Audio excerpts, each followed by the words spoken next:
Special security force SSF এর 40তম প্রতিষ্ঠাবার্ষিকীতে বৃহস্পতিবার বাহিনীটির নতুন ফায়ারিং রেঞ্জের উদ্বোধন করেন প্রধানমন্ত্রী তারেক রহমান। ফায়ারিং রেঞ্জ চত্বরে গাছের চারা রোপণ করেন তিনি।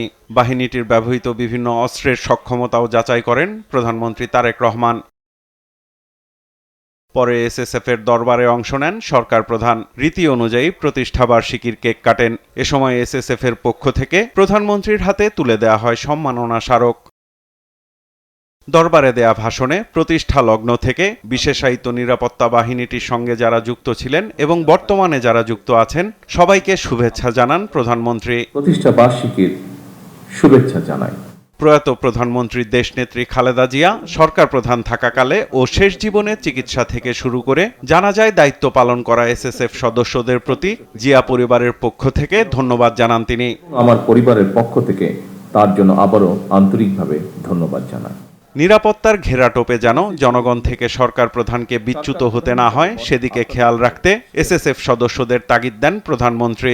একটি গণতান্ত্রিক সরকারের প্রধান হিসাবে জনগণের বিশ্বাস এবং ভালোবাসার উপরেই আমার সবচেয়ে বেশি নির্ভরতা।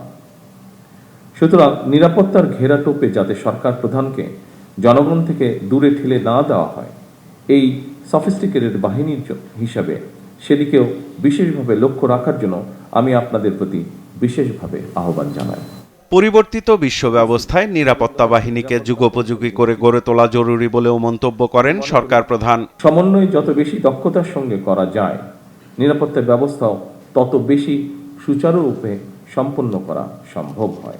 আধুনিক বিশ্বের সঙ্গে তাল মিলিয়ে এসএসএফকে আরও কর্মদক্ষ করে গড়ে তোলার লক্ষ্যে সরকার প্রয়োজনীয় সব ধরনের পদক্ষেপ অব্যাহত রাখবে ইনশাআল্লাহ। কৌশল ও প্রযুক্তিগত সক্ষমতা অর্জনের পাশাপাশি সততা, পেশাদারিত্ব ও বাহিনীর শৃঙ্খলা বজায় রাখার উপরও গুরুত্ব আরোপ করেন প্রধানমন্ত্রী। বিশেষত বাহিনীর জন্য আধুনিক নিরাপত্তা কৌশল এবং প্রযুক্তিগত দক্ষতা অর্জনের পাশাপাশি প্রতিটি সদস্যের সাহস, সততা, বিশ্বস্ততা, সর্বোচ্চ পেশাদারিত্ব, নিয়মানুবর্তিতা এবং সর্বোপরি চেইন অফ কমান্ড, এই বিষয়গুলো কঠোরভাবে মেনে চলা অপরিহার্য। গণতান্ত্রিক রীতিনীতির প্রতি শ্রদ্ধাশীল থেকে এসএসএফ এর প্রতিটি সদস্যকে দেশপ্রেমের আদর্শে উজ্জীবিত হয়ে পেশাদারিত্বের সঙ্গে দায়িত্ব পালনের নির্দেশনাও দেন সরকার প্রধান। সর্বোচ্চ পেশাদারিত্বের সঙ্গে দায়িত্ব পালন অব্যাহত রাখবেন। সাইফুল রিপন, দেশ টিভি, ঢাকা।